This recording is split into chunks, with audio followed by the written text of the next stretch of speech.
The Radio Memories Network is brought to you in part by Liberated Syndication, podcast publishing made easy, libsyn.com. That's libsyn.com. Welcome, old-time radio lovers of the Boxcars 7-Eleven Old-Time Radio Pod. I am Bob Camarillo, your host, and for the next hour or so, your guide, as we travel back in time, back before TV was, to the golden age of radio. The Texas School of the Air welcomes you to your story parade. Oh, play the pipe, oh, beat the drum. See over there, oh, here they come. With happy smiles and marching feet, the parade is coming down the street. Here comes the lion, and there is Andy, Winnie the Pooh, and Jack a Dandy, Red Riding Hood, and the Little Red Hen, Jack and Jill, and King Cole's men. Oh, play the fife, oh, beat the drum. See over there, oh, here they come. With kings and queens in silks arrayed, your story parade.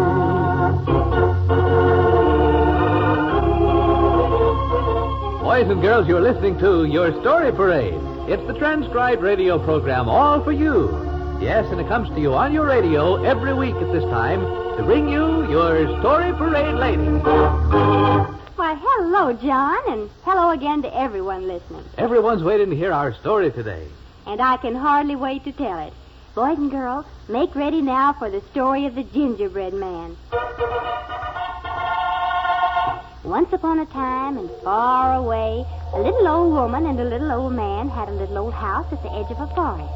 They didn't have any children of their own, and so the happiest time of the week was always on Saturday afternoon. That's when the children from town came out to see them. So what a happy time it was for all. Oh, yes, it was.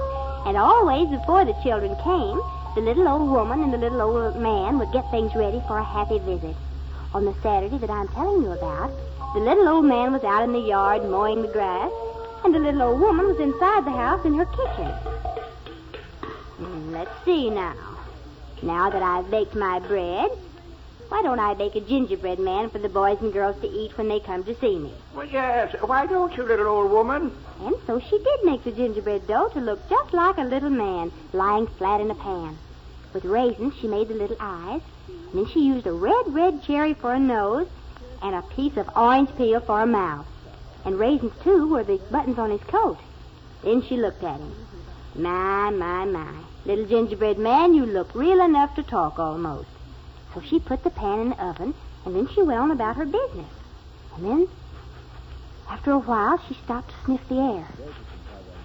Mercy me, she said, my gingerbread man is burning. Of course, it was really the fire in the stove that was burning, and the gingerbread man was only cooking. So she opened the oven door and set the pan out to cool. Said the little old woman. Gingerbread man, you look so good to eat, I could take a bite of you myself right now. But the gingerbread man jumped up in the pan and answered, Run, catch me if you can. You can't catch me, I'm the gingerbread man. And across the floor he ran and out of the door. Noisy little fellow. Anyway, down the front walk he ran, while the little old woman called out the window to her little old husband. Catch him! Catch our gingerbread man! Run! Catch me if you can! You can't catch me, I'm the gingerbread man! So the little old husband of the little old woman ran and tried to catch the gingerbread man. But he couldn't. The gingerbread man ran too fast. I couldn't help it, Mama. I ran as fast as I could. And the little old woman said, Oh, dear, what shall we do? The gingerbread man was for the children to eat when they came to see us this afternoon. Oh, dear, what shall we do? While on and on ran the gingerbread man, over the bridge and along by a fence until there he saw a strange-looking animal. He raised his head to look at the gingerbread man, and the gingerbread man stood still to look at it.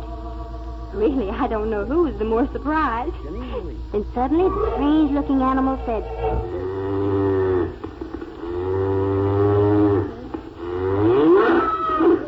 The gingerbread man knew at once that this must be a cow.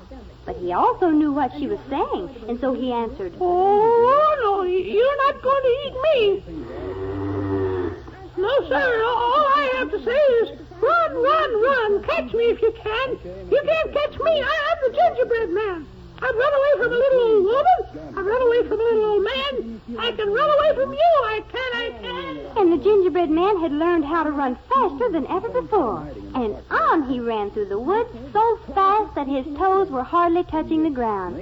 Why, the noise of his running made a sound like this.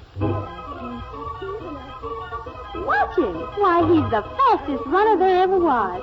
And besides, he knew that he wasn't made for a little old woman to eat, nor for a little old man to eat, or for a cow to eat either. But suddenly, there the gingerbread man had run up on a field of mowers. It all had happened before he knew it. And all he could think of to say was, uh-oh.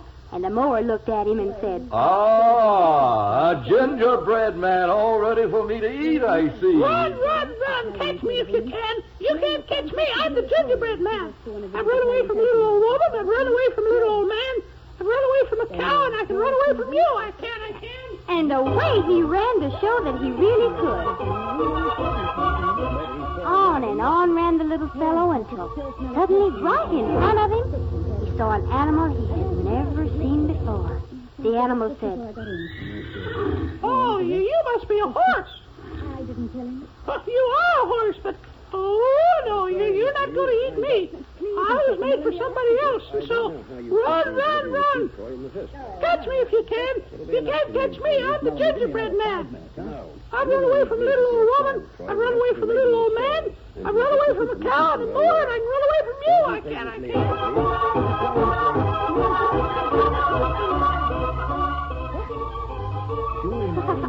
What a saucy little fellow he was. But run on away he did, and he ran and ran until he came to a wide river. How was he going to cross it? No bridge, no boat. And if the gingerbread man tried to swim across, the water surely would get him wet and soak him all to pieces.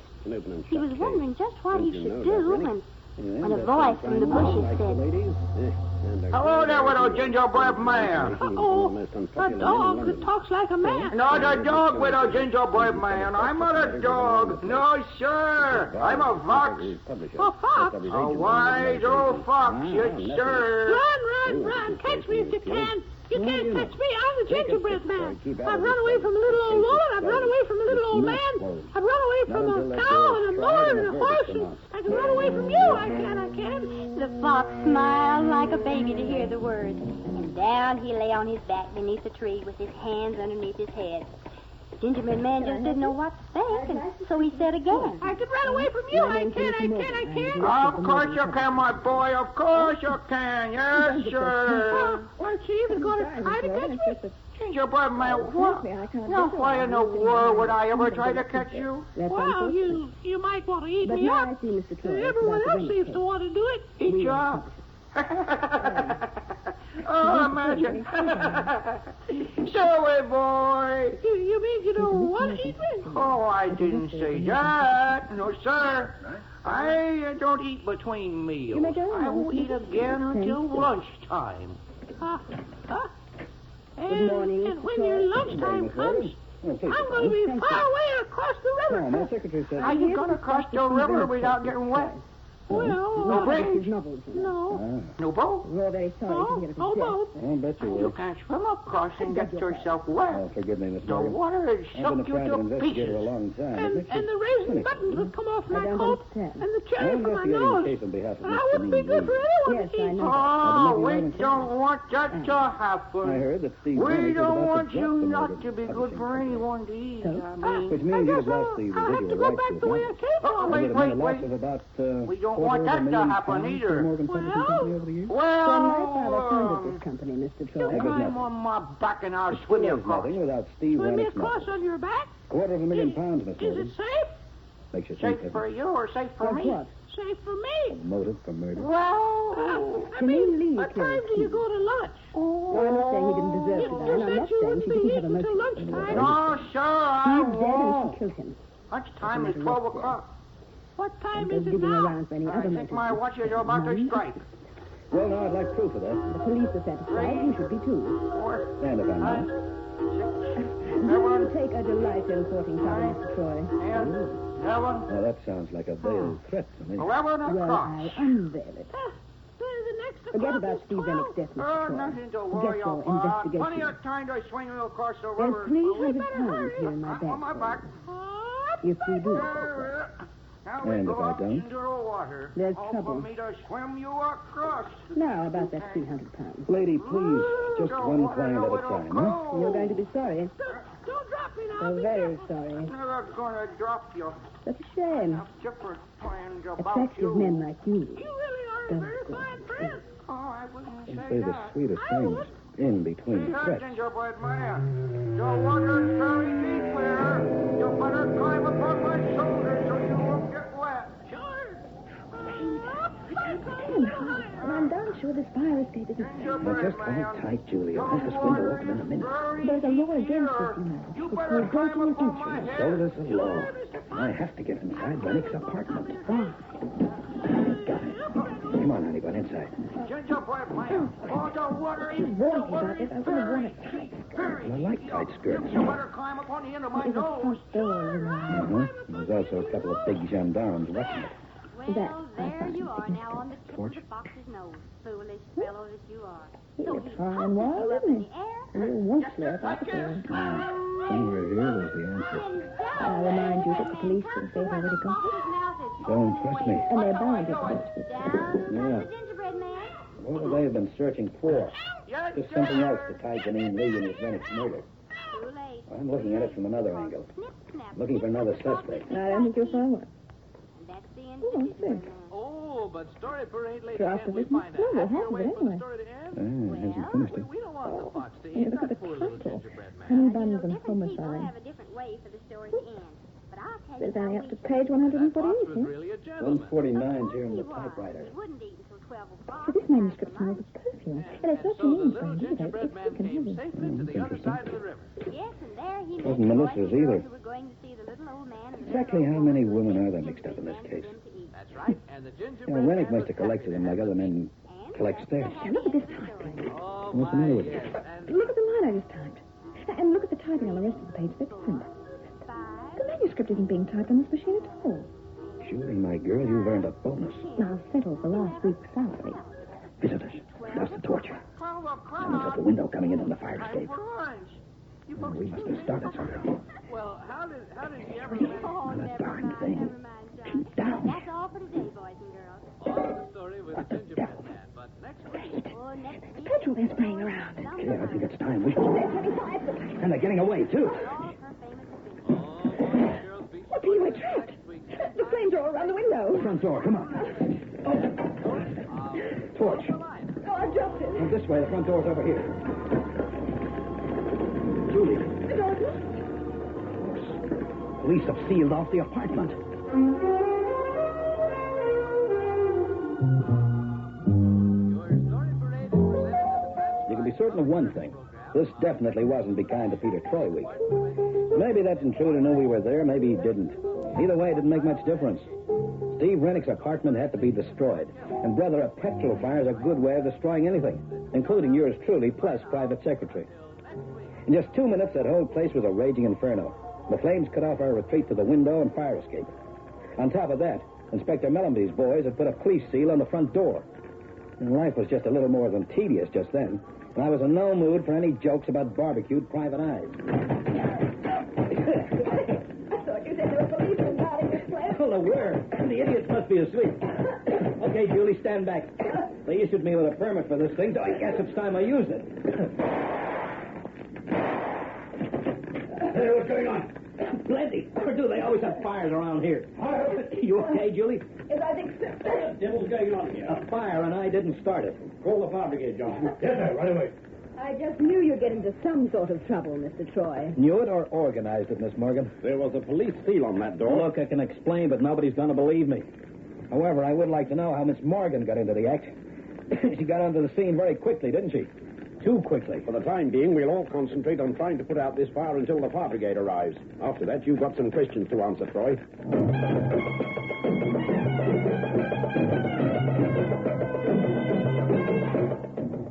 You expect me to believe a cock and bull story like that, Troy? Yes. It happens to be the truth. This intruder of yours, was it male or female? I couldn't tell. The room was in darkness. Anyway, they didn't actually come into the room, Inspector. Just shoved up the window and poured petrol over the carpet. Well, I don't think there was any intruder. I think this is all a figment of their very fertile imagination. Now, don't you start. I'd still like to know what you were doing on the scene, Miss Morgan. She was with me, Troy. She'd requested permission to get Rennick's half-finished manuscript. Honey Buns and Homicide. What's that? Well, that was the title of it. Just a minute. Oh, something wrong?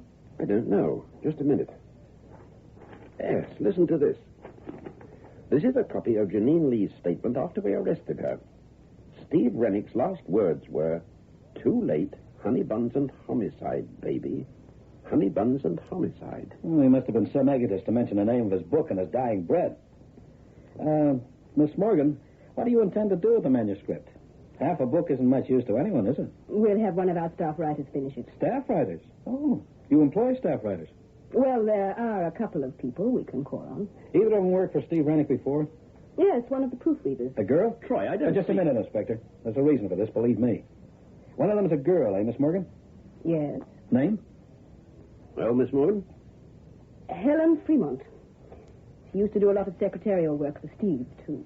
Inspector, I suggest we go talk to the lady. May I remind you that you're under arrest? Okay, but I've got a hunch. I don't give a hoot about your hunches. Oh, come now, Inspector. You know about Pete and his hunches. There have been a couple of times in the past when they've helped you quite a lot. That'll be enough from you. Now, where do we find Helen Fremont, Miss Morgan? Her brother owns a cellar club in Soho, the Carlisle. She spends a lot of time there.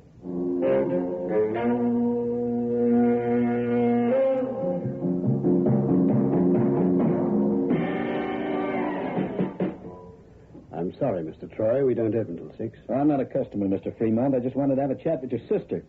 Helen is here, isn't she? Who wants to know? Peter, Troy. Just tell her it's about Janine Lee and Steve Rennick. She'll understand. Now, look. Tell her. I'll be watching you, Troy. You do that.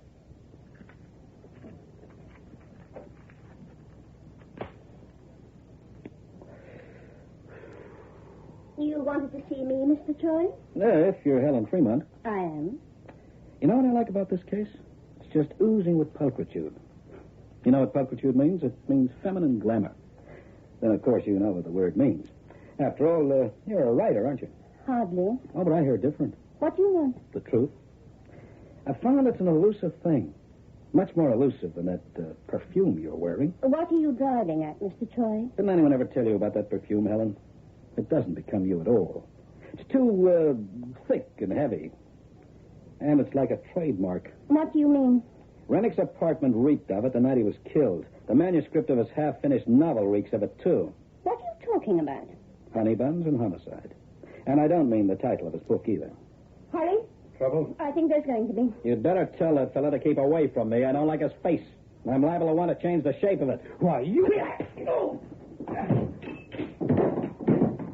If you see what I mean. You want to get away with it? No, Harry, we don't want any trouble. Yeah, but... What do you want with me, Troy? Confession. This isn't a joke, Miss Fremont. You killed Steve Rennick. Did I? Tell me about it. First, I'll tell you this. Steve Rennick was no writer. In his whole life, he only wrote one book, the first one. It caught the public's eye, and it was a bestseller. But he couldn't maintain the standard. Well, his name was made, but he just didn't have the talent to write another novel. Then who wrote the others? You did. You were his ghostwriter. Oh, don't deny it. Melissa Morgan spilled the beans down at Scotland Yard. All right, so I won't deny it. I wrote all Steve's books after that first one. But that doesn't mean I killed him. Doesn't it? All right. Let's look at the facts for a minute. Now, it had to be someone who knew their way around Steve's apartment. Someone who knew where everything was kept. His gun, for instance. Just before you pulled that stunt with the petrol and matches, I was searching his apartment. Now, he kept his gun in his bureau drawer. And it was locked. So? So, apart from Steve, only one other person would have the key to that drawer. The girl who was not only his ghostwriter, but his part-time secretary. You. That's not evidence. Now, coming back to that fire. Now, the person who broke in through that window didn't even use a torch, and the room was pitch black. Therefore, the intruder knew her way around. Knew where every stick of furniture was. You're the one that fits. And then we come to the reason behind the fire. Oh, yes, the fire. Tell me about that, Mr. Troy. That manuscript beside Rennick's typewriter was written on another machine. Now, that's logical, isn't it? Of course. As I wrote the books, it's obvious that the manuscripts would be written on my own machine. Right. Page 149 was on the roller of his machine. He always kept the last page in his typewriter so that any visitor would assume he was working on it. Oh, that's so. But then again, on the sideboard next to the front door, we found the remains of some more of the manuscript. Yes, ma'am. Pages 150 to 163. So? You dropped those pages into him the day before yesterday. Just a few seconds before you pulled the trigger and killed him. You're crazy. He couldn't do the usual routine of slipping the last page into his machine. Because he was dead. You can prove all this. Oh, I don't have to. Now, the police are going to look after that part of it. But I haven't finished yet, either. We still have to find a motive, don't we? And can you? Well, I can try. How does this fit? There was something else in that apartment which had to be destroyed. The original manuscript of Steve Rennick's very first novel. The one he wrote himself. And why did that have to be destroyed? Because he wrote a dedication on the front page, didn't he? It read, "For Helen, my devoted wife." And that's you, isn't it? No. You're making a mistake. That's why you tolerated him stealing all your glory. You had to do it. His publishers wanted it that way, didn't they? And they still want it that way. Because by now, Steve Rennick's name sells his novels just as much as their plot lines. But you'd had enough of them, hadn't you? You don't know what it was like. No one could know. Janine Lee? That was the one he was falling in love with. The others didn't count. They were nothing. But Janine Lee. Yes, I killed Steve, and I'd do it again. Okay, Troy. So now you've got the story. I sure have, Buster. But you're not going to live to repeat any of what you just found out. Troy, don't be a fool. Put away that Out of the way, Helen. Steve got everything he deserved. And now this nosy Drop private... that gun, Fremont. Why, you... Please drop that gun.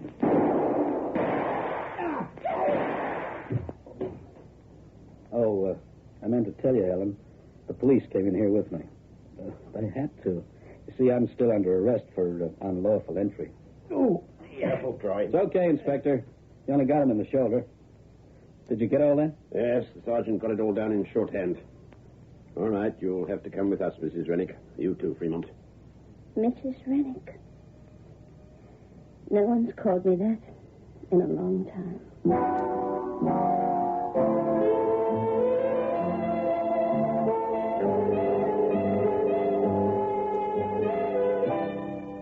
Just to tie up the ends for you, Helen was in Steve's apartment all the time. All the time Janine was there anyway. She heard the row, every word of it. And that was the final straw. She'd already taken his gun, so the thought of killing him wasn't a new one. As soon as Janine went into the other room to powder her nose, Helen came on out of the closet, shot Rennick, threw the gun on the floor, and lit out, leaving the repentant redhead to take the rap. As for the fire, well, it was the only way she could get rid of that evidence without attracting suspicion to herself. And as for Melissa Morgan, well, she wanted the secret kept. Her company had too much at stake. She wasn't at all keen on having me delving around looking for the truth. I was bound to find out about Helen Rennick being Steve's ghost. Well, what with ghosts and gals and honey buns and homicide, it was quite a case, wasn't it?